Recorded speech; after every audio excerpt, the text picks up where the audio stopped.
So after the senior reggae boys' elimination from World Cup qualification, the under-20 reggae girls also got knocked out.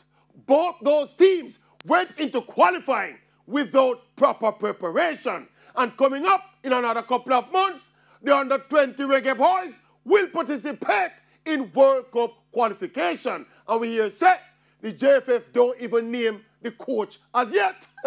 So obviously, the player pool is not yet selected, much less to get in some training camps and play some warm-up games. So once again, the JFF is set to send another national team into competition without preparation, with the exception of the senior reggae girls, where the majority of the players are carrying over from that team that qualified for the 2019 World Cup, although they are still under pressure to make it out of the preliminary round. But all the other teams are basically new teams with new players coming together for the first time and are being sent straight into qualifying battle against teams that are much better prepared. President Ricketts, Gensek Wind, what do you expect to happen?